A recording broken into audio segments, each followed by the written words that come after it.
a number of different recordings, and you'll have to answer questions on what you hear. There will be time for you to read the instructions and questions, and you'll have a chance to check your work. All the recordings will be played once only. The test is in 4 sections. At the end of the test, you will be given 10 minutes to transfer your answers to an answer sheet. Now turn to Section 1. Section 1. You will hear a man who has just retired telephoning a part-time society to ask about membership and activities. First, you have some time to look at questions 1 to 5.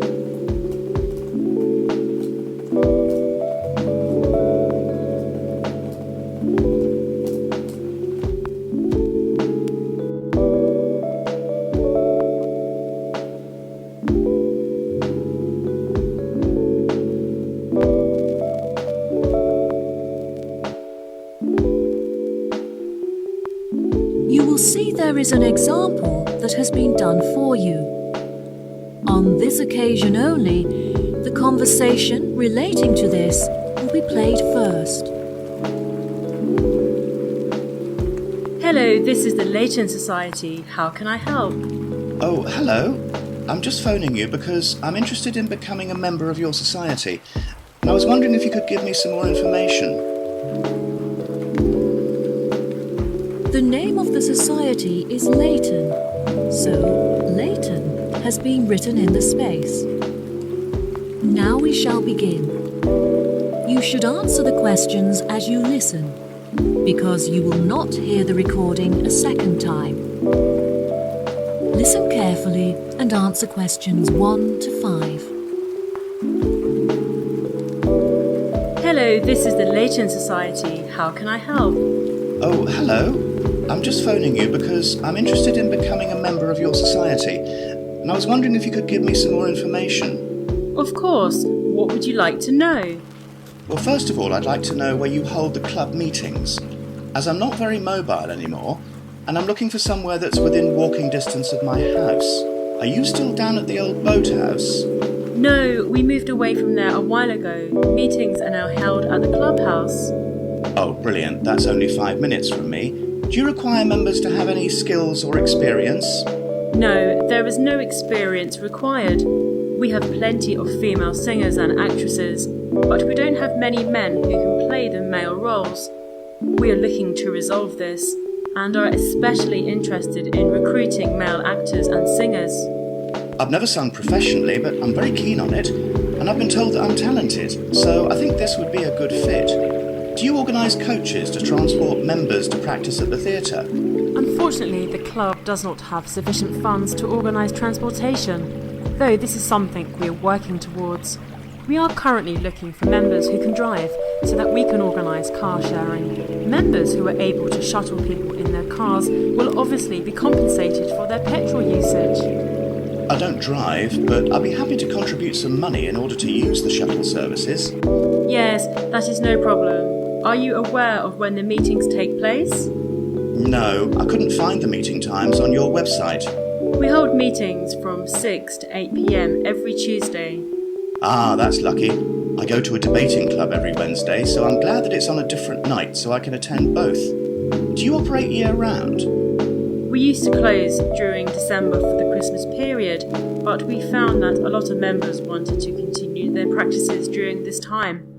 We operate for most of the year, but we do, however, close for August because the weather gets so hot that we are unable to practice comfortably. This may change when we have enough funds to operate the air conditioning. Before you hear the rest of the conversation, you have some time to look at questions 6 to 10.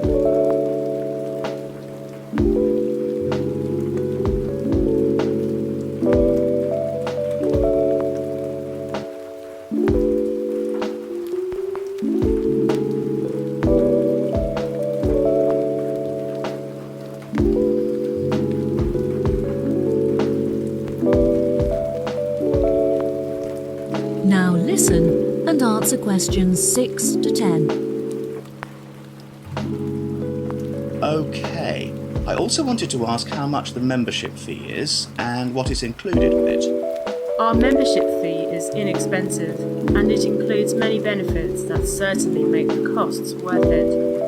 For example, we hold an annual event where members can meet each other and converse about topics that they have in common.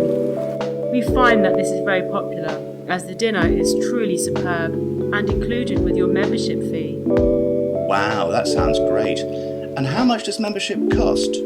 We have a couple of membership rates depending on your age and situation. For employed members under the age of 30, the fee is £40, while it costs £60 for members aged between 30 and 60. Which of these categories do you fit into? Oh, I don't fit into either of those. I'm 65 years old and retired, so I'm no longer employed. That's no problem at all. You qualify for the lowest price membership fee of £25, which applies to those who are either unemployed or retired. Wow, that's really affordable. I was thinking of bringing my grandson along to some of the practices, so what would the membership cost for him? He's 14. I'm afraid that the club is for adults only. That is to say, we don't allow members who are aged 16 and under. He is welcome to join in 2 years' time though. Ah, that's a shame. I guess I can wait and buy him a membership for his birthday present. Yes, what a good idea. I was hoping I could bring him with me so I have someone there to talk to. I'm worried that I won't have anything in common with the other members. I'm sure you'll fit in just fine. All our members are very friendly and interested in culture and music. Most of the people involved are modern authors looking for new experiences to write about in their books. You could read some of their books so you have something to discuss with them. That's a good suggestion. I'll definitely do that. I'm really looking forward to attending the annual dinner so I can meet new people and hopefully make some friends. Absolutely. Everyone has a great night and it's all for charity, as all of the money raised from this event is donated to the Children's Hospital so they can buy toys and clothes. Wow, what a great cause. Well, I will definitely be popping in soon to arrange my membership. Thank you for all of your help. No problem at all. Goodbye. Bye. That is the end of section 1. You now have half a minute to check your answers.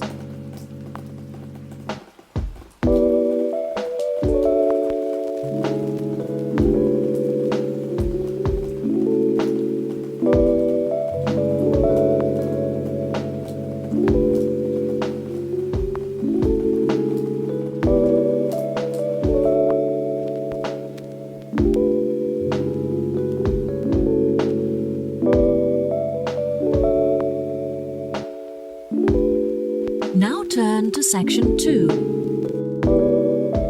Section 2. You will hear a part of a talk given by a director of a train station. First, you have some time to look at questions 11 to 14.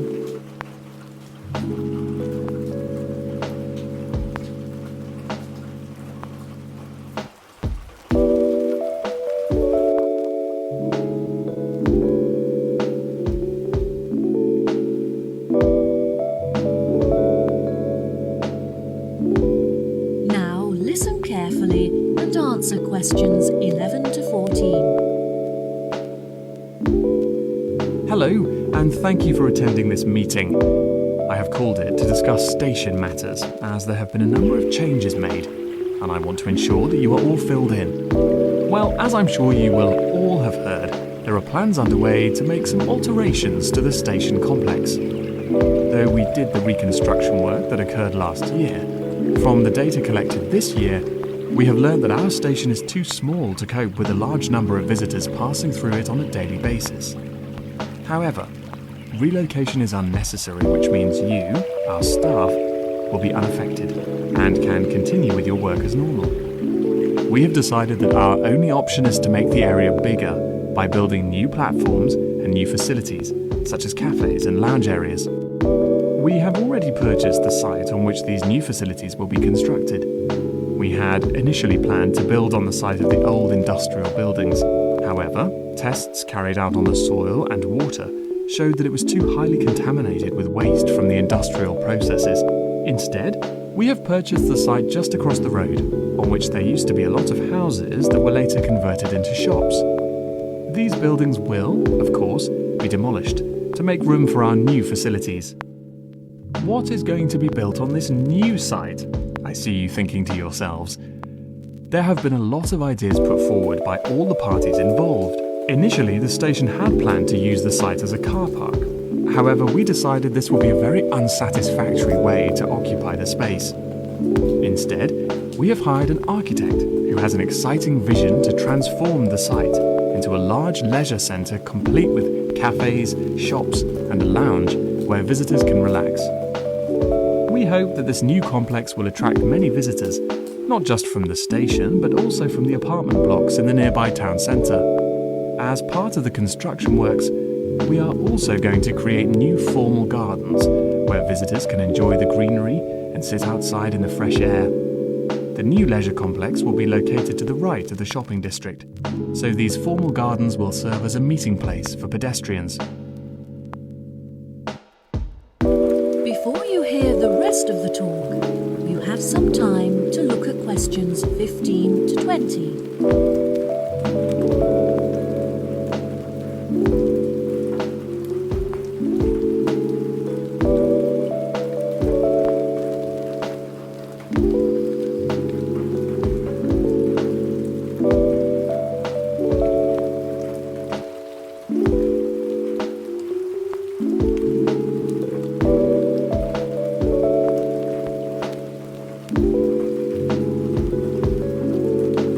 Now listen and answer questions 15 to 20.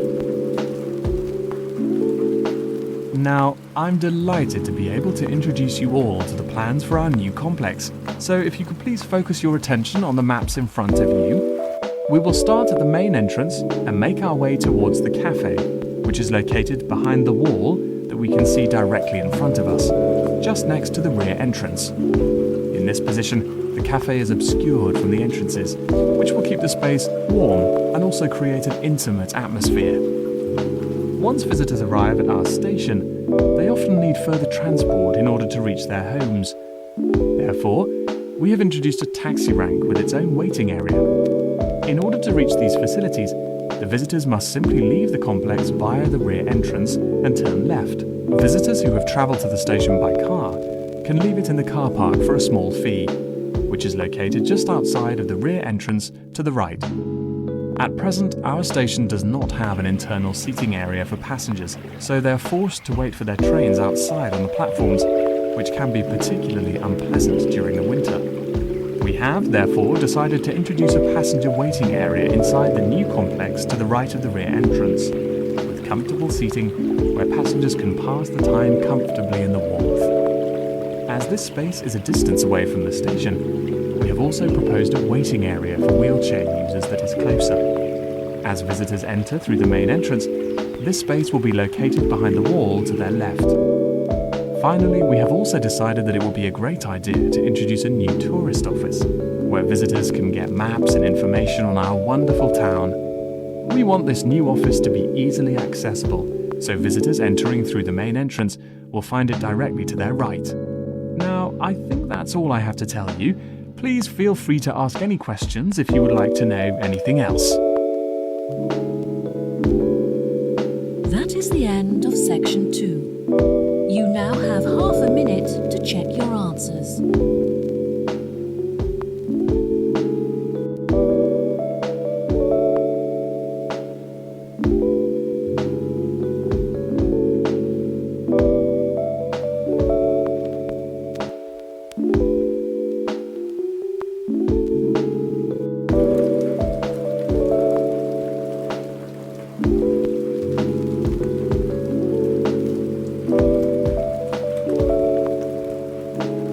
Now turn to section 3.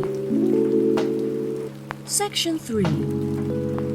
You will hear 3 students discussing an experiment they're interested in.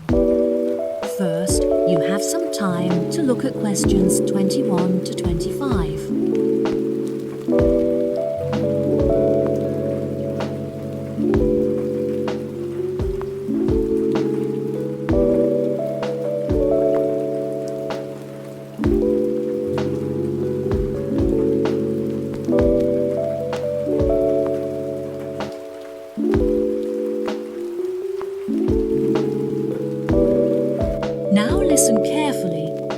answer questions 21 to 25. Oh, hi Jen and Irene. Are you two heading to class? Hey, Bill. Yes, we're just walking there now. We're a little bit early, but we wanted to prepare our apparatus for the experiment. Do you want to walk with us? Yes, sure. It'll be good to catch up. How is everything going with your experiment? Have you decided what your test subject is yet? It's going really well, and we're conducting the test as laboratory partners. We've decided to test the effects of gravitational force on a series of objects with different densities. It's interesting, but it's a lot of work. I've been planning the experiment for the last 2 weeks, and I only finished yesterday. Gosh, Irene, I'm really impressed by how hardworking you are. I enjoy chemistry so much that it doesn't feel like work. Whenever I have some free time at the weekend, I spend it in the laboratory working on it. It almost feels like a second home to me. How about you, Bill? Who is your laboratory partner?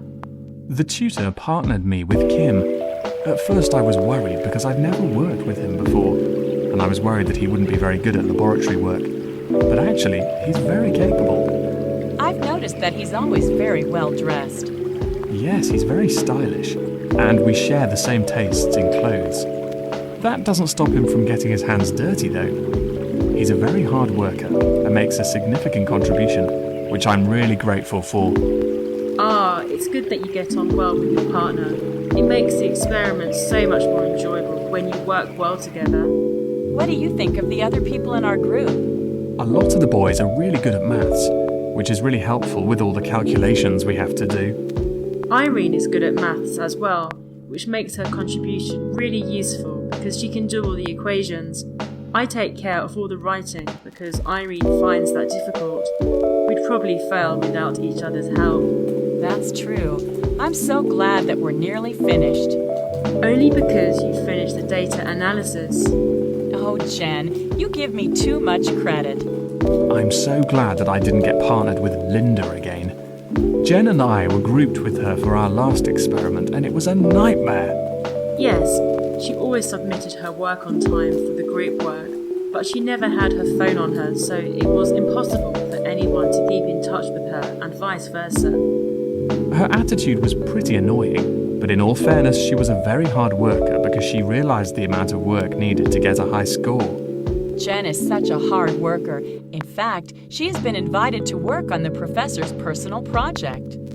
Wow, that's amazing. Well done. Why were you picked? I thought he would pick one of the students that he's closer to, but he told me he was impressed with me because I always complete reading the assignments in time for class. I bet you'll be really popular among the other students when they find out. They'll all want to hear about the project. Before you hear the rest of the conversation, you have some time to look at questions 26 to 30.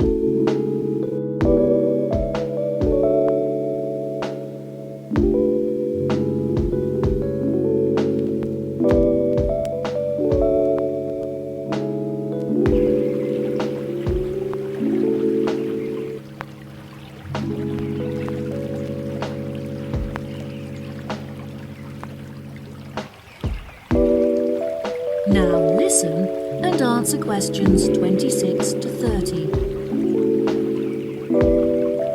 You should give everyone tasks so that they have the opportunity to participate. That's a really good idea, actually. Will you help me decide who to assign each task to?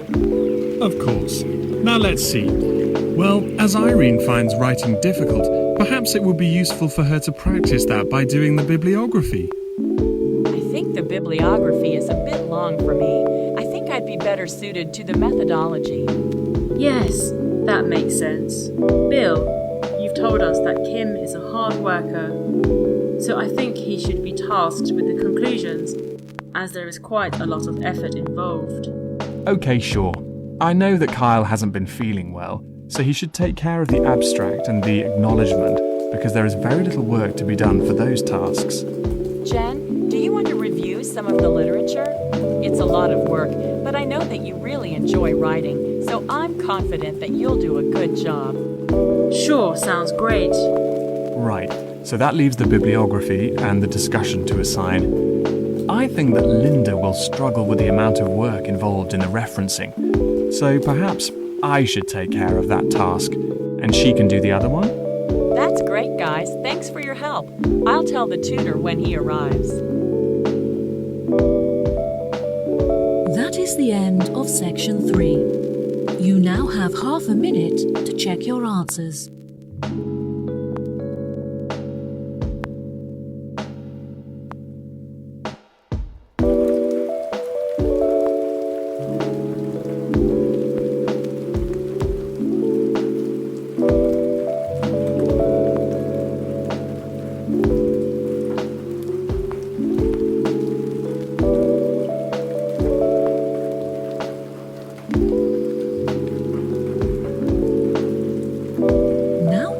Section 4. Section 4. You will hear a talk on research in nanotechnology. First, you have some time to look at questions 31 to 40.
Now, listen carefully and answer questions 31 to 40.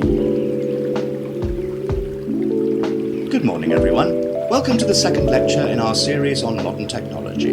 Today I'll be discussing the recent developments in nanotechnology in addition to its applications in a number of environments, such as domestic and medical. First of all, I'd like to begin with a short explanation of what nanotechnology is. It is the manipulation of matter on an atomic, molecular, and supramolecular scale. Because of its limitless applications and uses, the government has invested billions of dollars into the research and development of nanotechnology in order to explore its potential.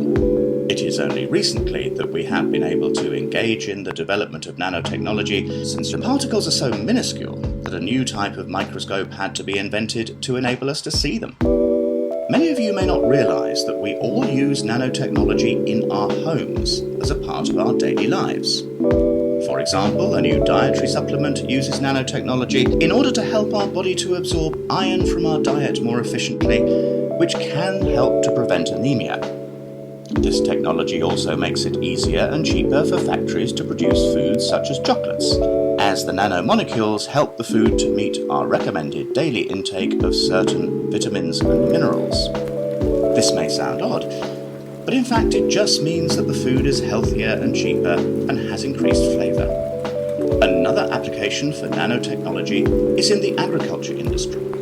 In the past, farmers have been using many artificial chemicals to fertilise the soil, which is extremely bad for the planet, as it contaminates the water that we drink.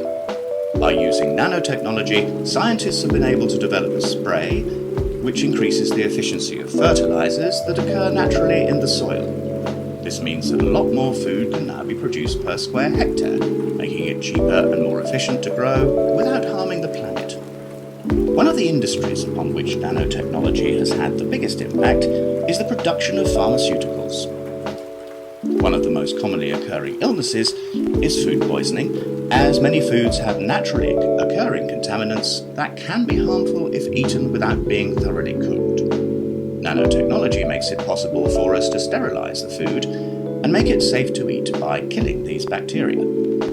A major success in the use of nanotechnology in the medical field is in the treatment of cancer. Researchers have found that they can attach medicine to nanoparticles which are then injected into the body and enable the therapeutic drugs to be absorbed into the veins. These drugs then travel throughout the blood system and target cancerous tumours. Scientists have also discovered that certain metals contain nanoparticles that have antibacterial qualities with the ability to destroy over 650 types of bacteria. These metals are used, for example, on fridges to prevent the growth of bacteria. They can even be woven into materials to create clothing that is self-cleaning and has an attractive metallic appearance. The most popular of these materials contains silver, which naturally has the strongest antibacterial qualities. These clothes have a special tag on them to show that they use nanotechnology, so keep a lookout for them next time you go shopping. Another observation made by some researchers showed that certain types of nanoparticles called splifferines can destroy fat tissues and therefore stimulate fat loss without the need for dieting or exercise. They are currently developing a supplement that can be ingested in order to help dieters with their weight loss programs. It is predicted that these supplements will be on the market by 2020. I would like to finish today's lecture with a final example of a domestic application for nanotechnology: cosmetics. Nanoparticles are used in many makeups and body lotions, but they have the greatest effect in sun cream. Ultraviolet rays given off by the sun are a serious cause of skin cancer, but the nanoparticles in sun cream protect the skin against the sun by blocking the ultraviolet radiation from entering the body. This is why you must always wear suntan lotion on the beach. Now, I'd be happy to answer any questions you may have. That is the end of section 4. You now have half a minute to check your answers.